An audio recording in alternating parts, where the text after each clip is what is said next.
So explain to us what libertarian is. I hear that all the time. Let me tell you what libertarian is. Libertarian is someone who says you can be as liberal or as conservative as you want to be.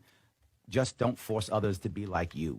Got it. That's what we are all about. We are all about long-term solutions, not short-term solutions. We're all about changing culture, not just changing law. Law, we have to remember something. At the end of almost every single law is a guy or a gal with a gun who will put you in a cage. And if you don't want to go in that cage, he or she is going to kill you. That means you only use law when it really matters, not just because I'm angry, not because I don't like you, not because you should do some activity I think you shouldn't do or whatever the case may be. It's only for important things like life and liberty and property and things like that. That's when you use violence. That's when you use force. That's what libertarians are all about.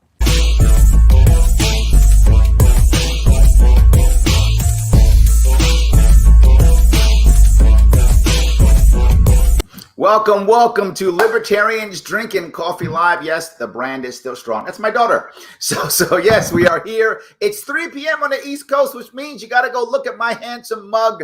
Absolutely. But before you start to say, oh my God, Larry, what are you talking about now? Don't do that. First, like, comment, and share. It does matter. This is important. You see me doing this every week. Why? Because literally there are hundreds of libertarians running locally across this country, and people need to know and see them. So how do you do that? By you liking, by you commenting, by you sharing. So all those algorithms kick in and people look at us. Look what a great programmer I am. Algorithm thingies. That's how awesome I am when it comes to technology. But do it. Like, comment, share. It does matter. I am very lucky today. I have with me the man, the myth, legend himself, the surgeon, the doctor, the man running for Senate in Louisiana, the good Dr. Aaron Sigler. How are you, sir? I'm doing well, sir. How are you?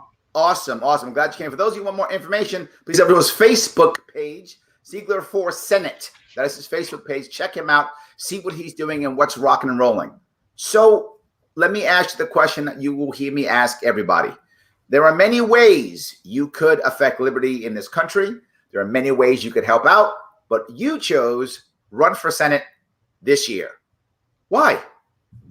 Well, I've been a libertarian, a little L libertarian for most of my life. I'm actually a second generation libertarian. My father is very active in the LP in Delaware, Robert Sigler. Shout out to Dad. Hey. I learned all about it at a very young age and started spreading the word. And I've been doing that for a long time and have a few people that over my life have come back to me later and said, you know, I'm a libertarian because of you. And so I figured I'd just take that show on the road. And I love that. That show's on the road. Let's get more people. I'm in. Exactly. I love it. So let me ask you about your race though, right? Is your race a 2-person race, 3-person race, 4-person race? What's going on in your actual race? Well, actually, and I'm running against Bill Cassidy, who's the incumbent senator, Republican. Yeah, he's a Democrat? Republican. Okay. And although in certain views you wouldn't know it. That's common. Yes. But actually, I think there are 15 of us all running for this seat. Oh, my God. 15. A couple of Republicans, a handful of Democrats, myself, and a handful of other independent and other parties. So are you guys just top two? How does your election work? So there'll be an initial run, a primary, to come down to the top 2 runoff. Yeah. Ouch. Okay, I got it. So let me ask you, in your race, look, there's probably 14,000 issues you could, hoop and holler about. What are the 3 or 2, whatever? What are the top ones that are at the top of your head that either you think are affect Louisiana or affect the country, or both? What are the top ones that you're talking about? Well, I think that there are 3 that I'm highlighting. Obviously, being a doctor, healthcare affects my whole life all the way around. Being a doctor in Louisiana, I've gotten to observe, all of the social strata of patients, and I think that what we're doing really doesn't work. So that's probably my number one issue that I makes sense. And you can talk to them. You're in it every day. Absolutely. Exactly. I'm the front lines. I know exactly what their programs are actually doing and not just what they intend to do, which, vastly different. And that's funny because the average person, they hear the intent and it feels warm and fuzzy. and they go for it because it feels good, right? Oh my God, they care about us. They're going to give health care. What has driven me crazy is the average person when they're speaking, to include the average politician. And we saw this in the Democratic, when the Democratic Party was doing the debates, they used the phrase healthcare and healthcare insurance the same. No difference. They're exactly the same. So tell me, we're talking about healthcare. Give me the big issue. I mean, the social strata piece to me blows my mind that you see it all. You see all of it. So tell me, please, how do we work on that? What's our first step? What do we do? So I think you've correctly hit on a major issue. And in fact, Dr. Jorgensen spoke about this past weekend. I had the pleasure of participating in her campaign event.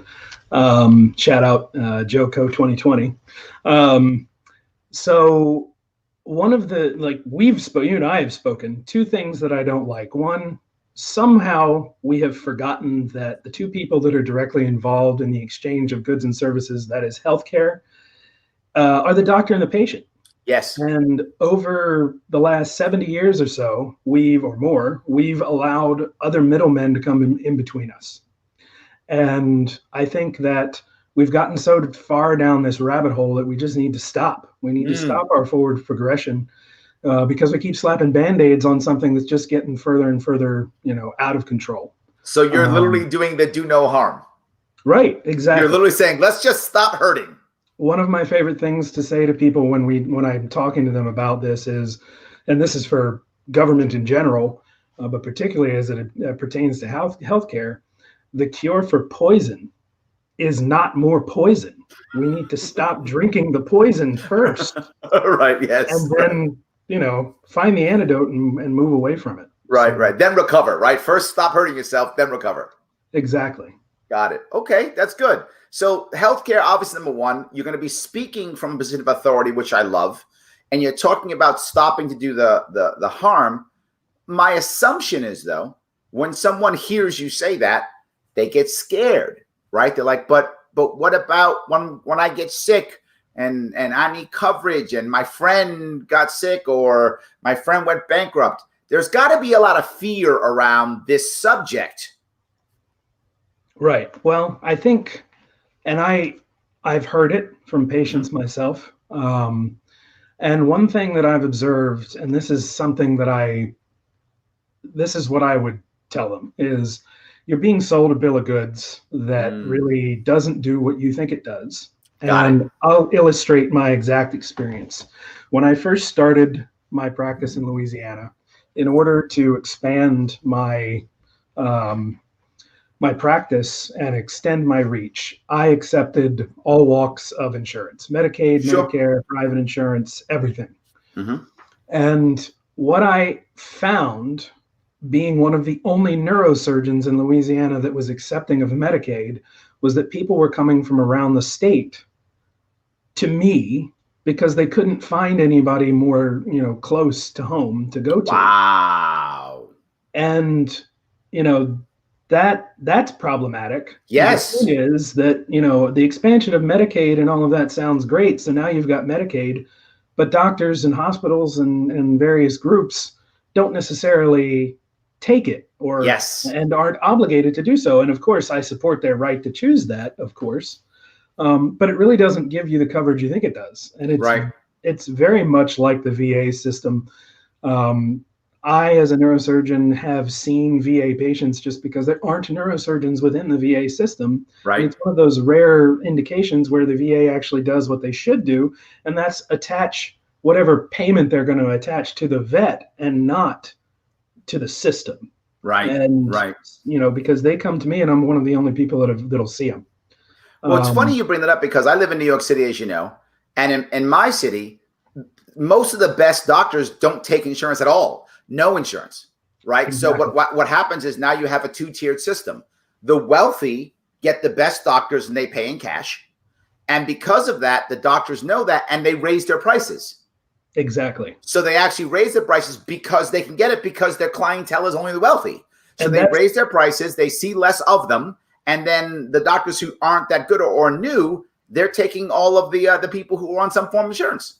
Exactly. And that's not an unintended consequence of socialized medicine. That is the consequence. That's what happens. We've observed this in every other country where socialized medicine has become a thing, is that you develop a two-tiered system. The Cadillac healthcare for private individuals who can afford to pay the best doctors that are, practicing within that system, and the average person healthcare, which I'm not going to dog my colleagues and say is bad, but it isn't Cadillac care. Correct. That's what everybody thinks. You think that what you're going to get is paid for Cadillac care, and that's not what you're going to get. You're going to get run-of-the-mill basics, and there will have to ultimately be a decision of how much of what is going to be covered and when.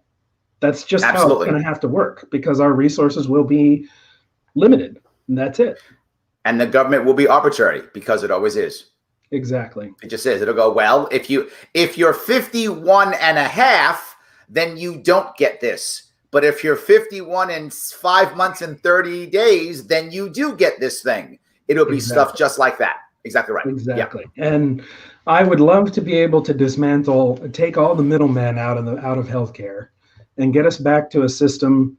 I would support actually a system where we have competition, buy insurance across state and even federal lines, international lines, set real prices so people know what it costs. You and I spoke, and this was one of the things that we had a good conversation about, was it's probably the only situation in the entire universe where the two people involved in the direct exchange have no idea what the prices are or what your time is worth. Absolutely. No idea. Yes.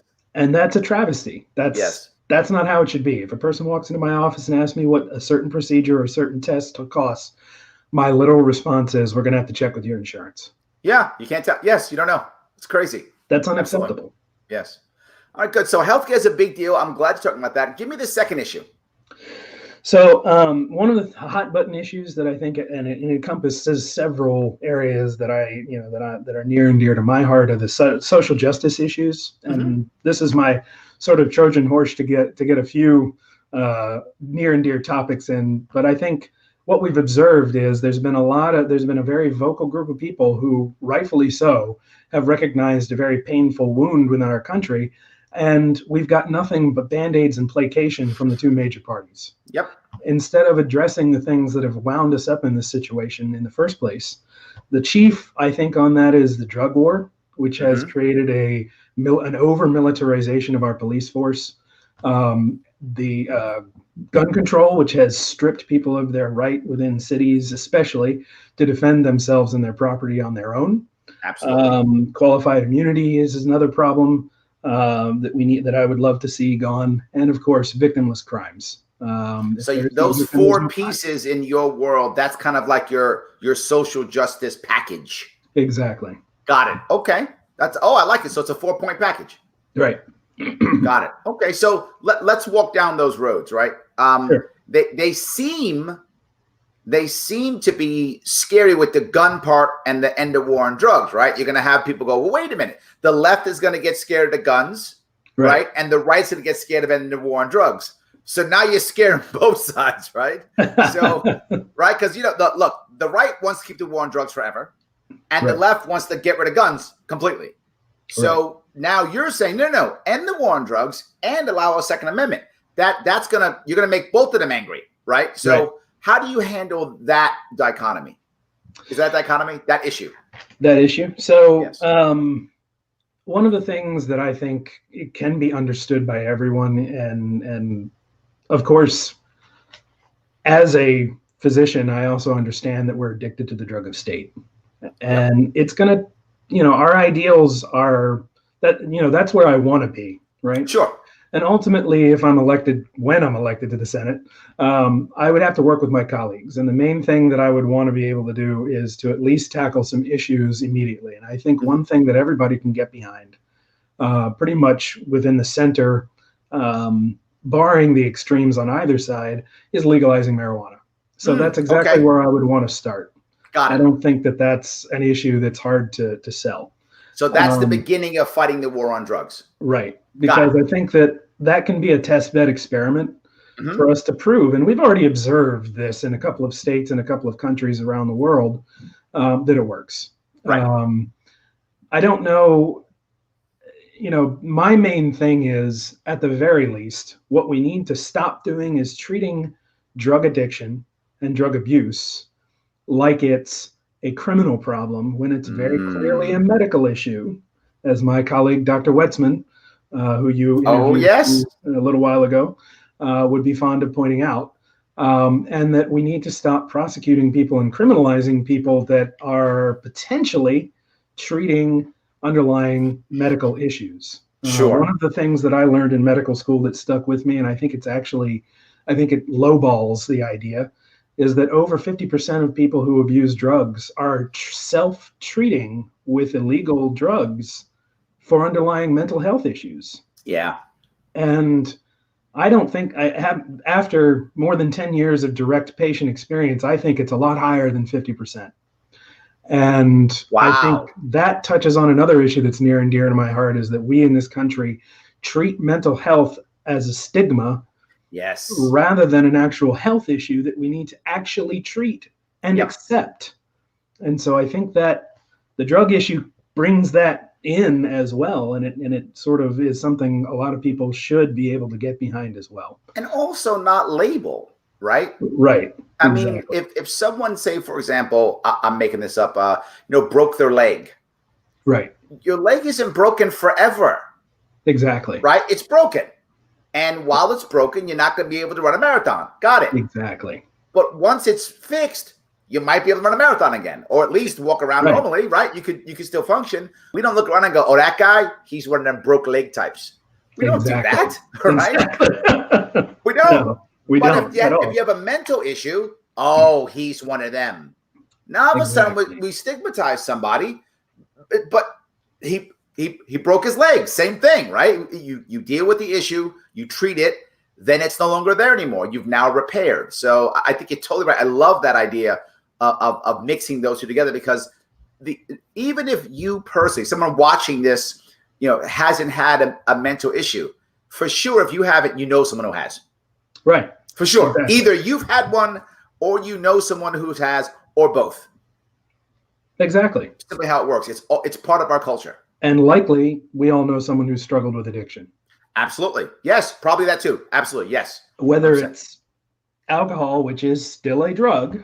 Absolutely. Or it's what we consider now illegal drugs. Yes, and absolutely. One of the things that Dr. Jorgensen touched on that I wholeheartely agree with is, we were discussing bourbon at Michael Dodd's house, our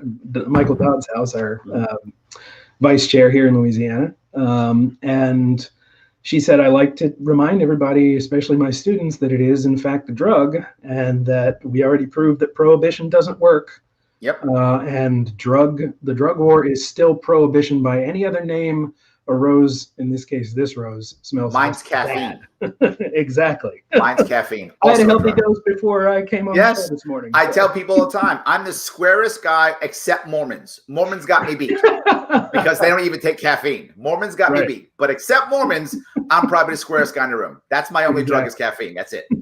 So yes, I love that. That's good. All right. So we dealt with the drug war. How about guns? Guns are scary. I mean, the second you talk about guns, someone goes, see that, Dr. Aaron? You want school kids to be shot. It's the first thing they say, right? So how do you get past that? So the statistics are not on that argument's side. It's very clear that areas where gun rights are restricted and the free use of guns are restricted, we have higher crime. It's very, very clear, particularly crimes against person. And property. So that played out in the United Kingdom. It played out in Australia. It's pretty clear that when you take away people's rights, and that's what I consider the Second Amendment to have done, is codify the natural right to self-defense. Okay. And that is, in my opinion, paramount to your existence. You have a right to protect your life. You have a right to protect your property, all of those sorts of things. And I think everybody can comprehend that. The other thing is that I think that at this point, we have a lot of laws on the books that just don't work. They don't do what were intended. There's a lot of misinformation as well. And the truth of the matter is that if we require instead that people educate themselves, or not require, we don't like those words. We if force them. Strongly encourage people to, get an education on proper gun handling and safety, the problem ultimately solves itself. Yeah. When we don't do that, we do look bad. Exactly. I mean, I say that all the time. People got mad at me when I talk about that couple in Missouri when they came out. And people were like, Larry, you against the Second Amendment? I said, no, they have every right to defend themselves. They just looked really bad. Exactly. They just made us look bad, right? Exactly. If they would have been trained effectively, if they wouldn't have been so silly by pointing the gun directly at people, I mean, they had it right, but they made us look bad. And in this environment, they're looking for this. They basically fed them. Precisely. Yes. Precisely. So I totally agree with you. If we're going to care about the Second Amendment, it's not fair, but still true that we're going to have to be extra good when it comes to training. Right. Because they're looking for reasons to stop us. Exactly. And frankly, I think what we're observing, which not a lot of people like to talk about, is that one natural result of the violent, the issues we've observed that we've already sort of discussed, social justice issues, Black Lives Matter, Black Lives Matter, and all of the other movements that sort of came to light, and the issues that came to light in the wake of George Floyd's death. One thing that we've observed is that marginalized groups have started arming themselves in greater numbers. Yes, numbers are showing the most more black Americans are arming themselves than ever. Exactly. And of all stripes, political stripes that have previously not been supportive of their right to own and operate and use a firearm are now more supportive of it, mainly because they're starting to understand that really the government doesn't have your back. In fact, they've come out and said as much, that a police officer has no duty to protect you. Yes. That was a Supreme Court ruling. That's appalling. Yes. So if it's not on the government, then who must it be on? Us, right? So. Well, the funny thing I bring up, and I live in New York City, and if I do an event in New York City and people ask about gun rights at all, most people in New York City totally anti-gun. There's some exceptions, but the vast majority totally anti-gun. Get rid of them all. Nobody needs a gun. That's the vast majority. So I will often ask the question. I'll say, "Hey, who in this room owns a firearm? Who owns a gun?" And almost no hands will go up. Almost never. Once in a while, one hand will go up, and it's usually an ex-cop, right? But usually no hands go up, right? And I go, guess what? You all do. So what do you mean? I said, we all own guns, but we let the cops hold them. When you have a problem, you call 911 and your guns come. And the guy carrying them or the gal carrying them has a uniform and a badge, but they're bringing your guns. That's what they're doing. I got a problem. Can I have my guns now? Yes. Boom, the guns come. So of course we all own guns. The problem is you're just saying you don't trust yourself with them. Right. Exactly. And that's okay, to be forward. If you don't trust yourself with the firearm, please don't buy a firearm. Right. Right? If you don't trust yourself with one, please don't buy one.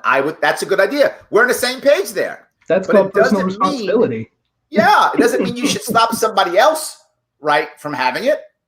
Exactly. If someone else wants one, let them. You don't like it. I remember and this stuck with me. Someone asked me, this is maybe a month ago, Larry, are you pro-gun?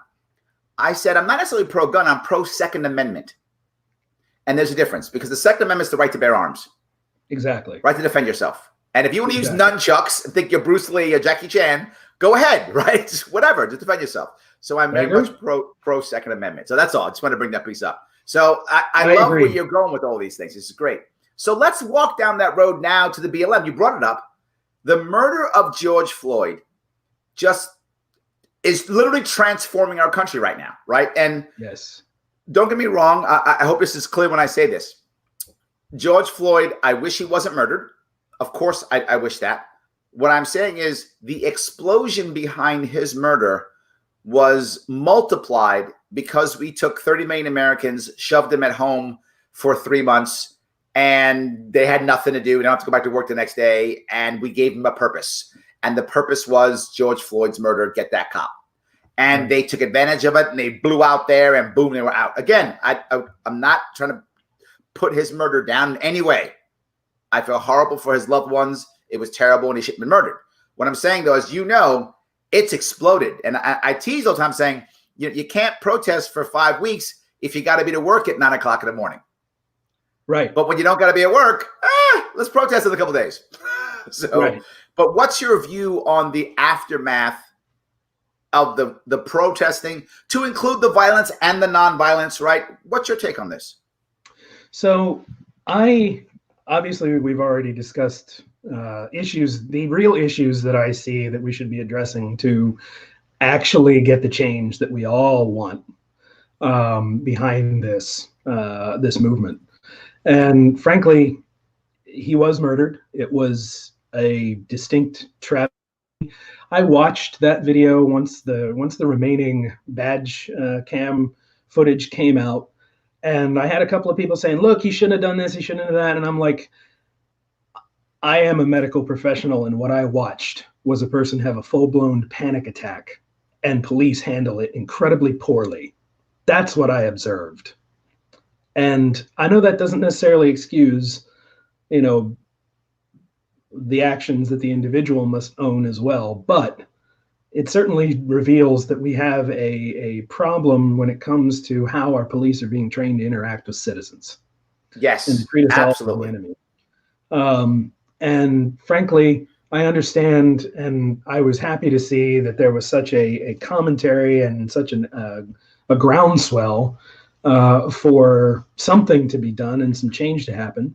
I respected the right of property owners to protect their own personal property from the rioters. I thought the riot was where it started to lose people that had been on the same page. Yes, I agree. I don't, whether or not that was organic or whether that was from agent provocateurs or any other sort of outside parties, I'm not commenting on that necessarily.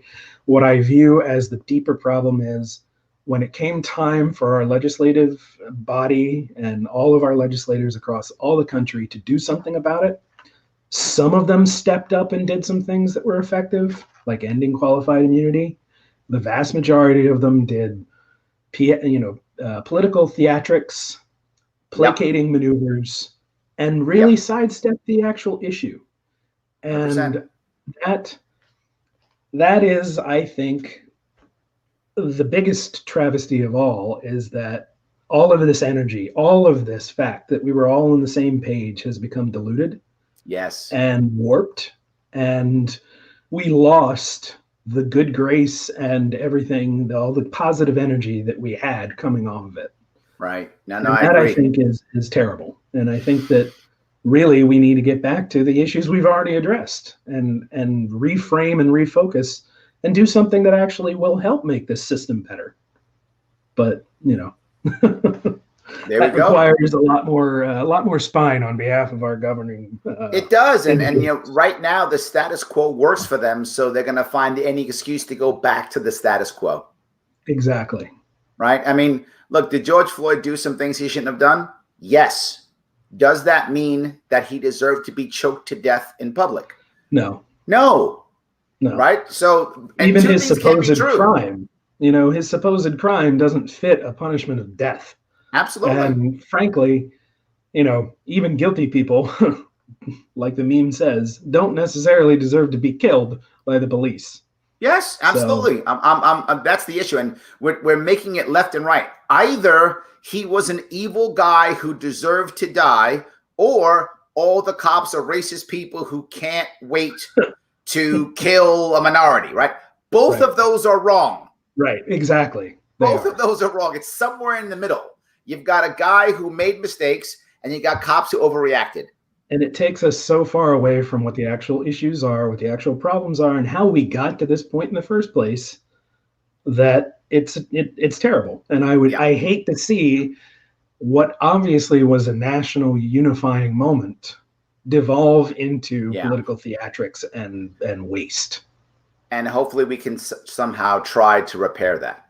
Exactly. So let me be a bit more topical on this. Sure. Yesterday, Mr. Joe Biden, soon to be currently the former vice president, soon in his view to be the president soon, picked his replacement, the top cop, Kamala Harris. We're talking about social justice. We're talking about cops. We're talking about all this stuff. And look, I'm obviously biased. Clearly, Right. I'm biased on this, but I'm being upfront. I'm biased about this. The Democratic Party, which supposedly supports BLM, which supposedly supports the Black community, decided to put top legislator who put some of the worst criminal laws in place and locked up more people of color than anybody else, and the top cop who enforced his will. Exactly. That's the top of their ticket. Exactly. I'm just saying, really? Are they really?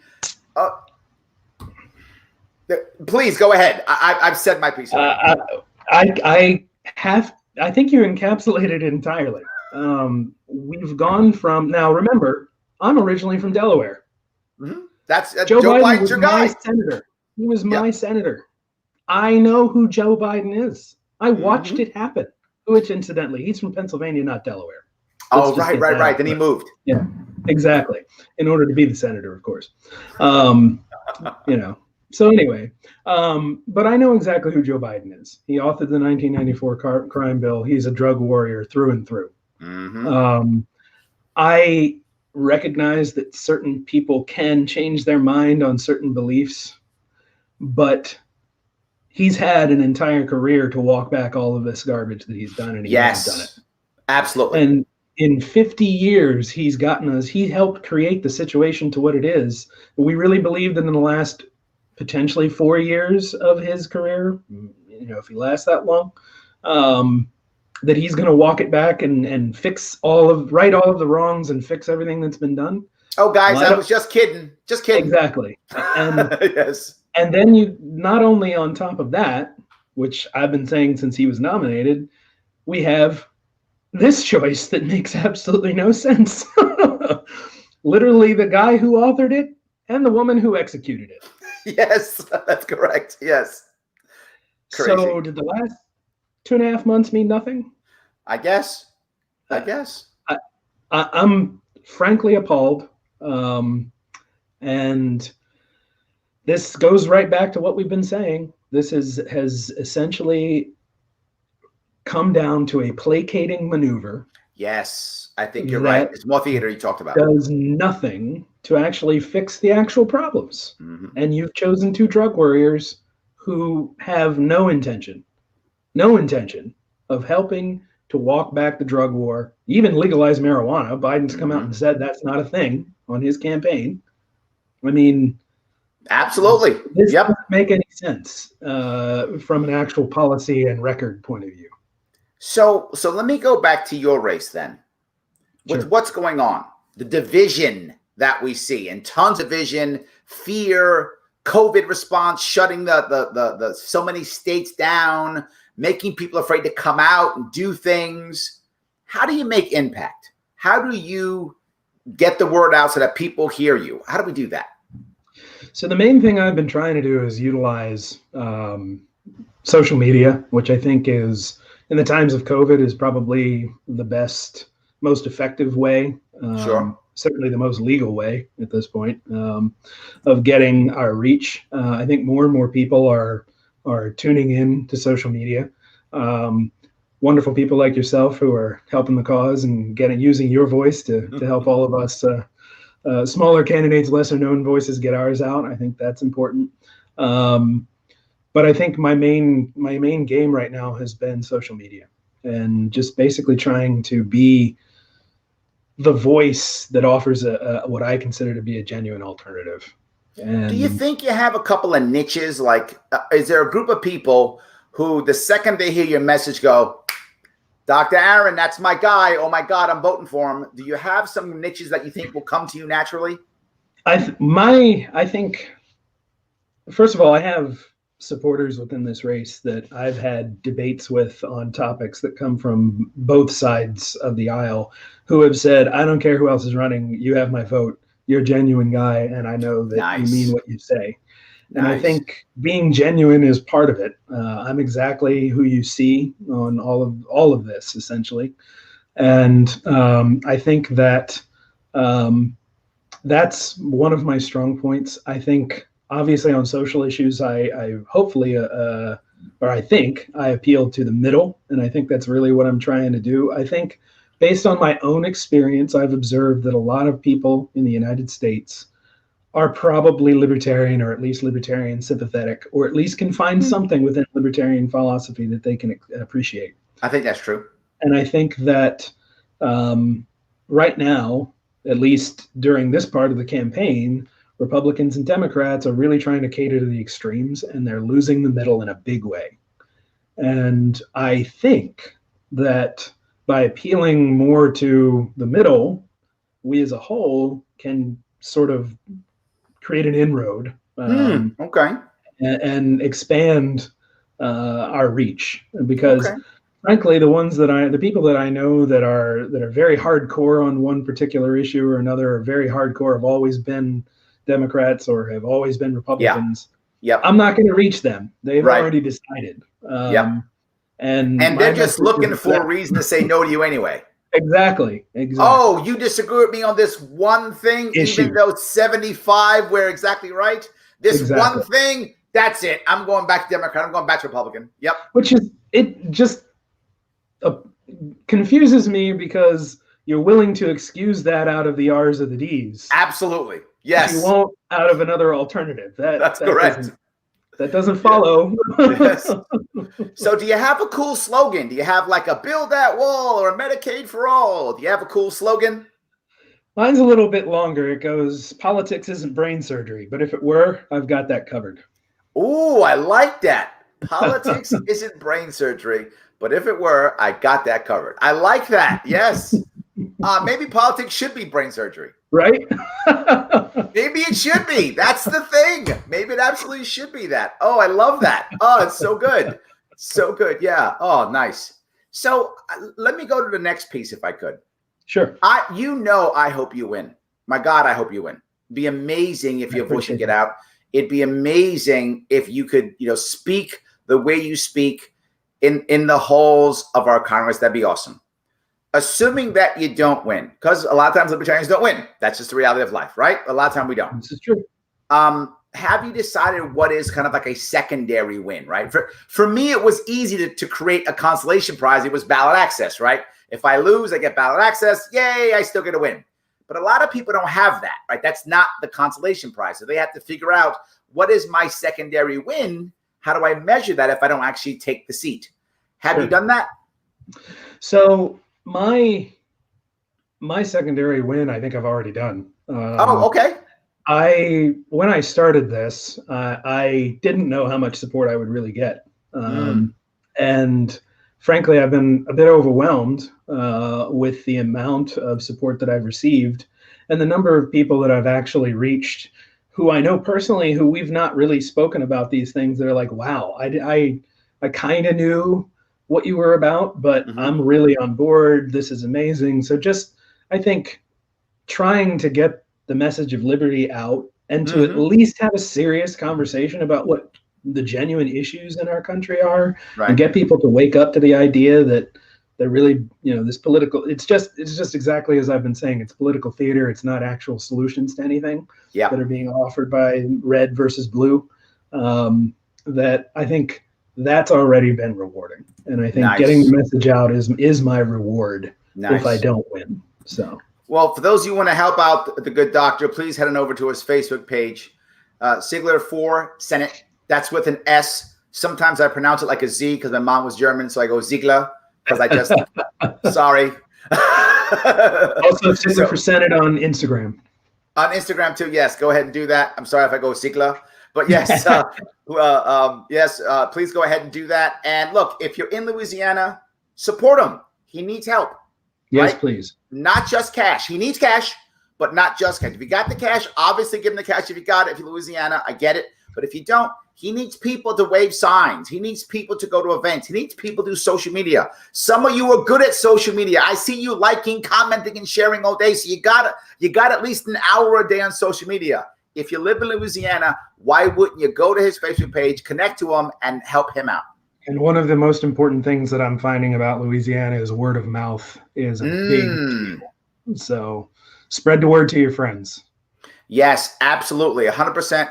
You have to make sure that happens. And according to Jonathan, if you live in Louisiana, you're going to be on the ballot. Thanks, Jonathan. So there we go. Yes, let's make sure we do that. I appreciate that. Get out there and help the best people. Remember, we need teams to get together to work. If you've got an hour to give this man an hour. It's fine. An hour a week. And just do some social media stuff for him. If you can show up at an event, if you can help him hang some door hangers, if you can wave some signs in the street, whatever you could do, word of mouth is going to help. Please help this man out. This is how we grow. Democrats, Republicans do it. We can too. One last thing, because I said a shout out to Dad, I got a shout out to Mom. Hi, Mom. There we go. Excellent. Mom and Dad, I appreciate it. Guys, thank you so much for watching. Look, Dr. Aaron Sigler, thank you so much for coming. I appreciate you giving me all this time. Good luck. I hope you win this thing. Thank you so much. All right, guys, thank you so much for watching. I will see you all.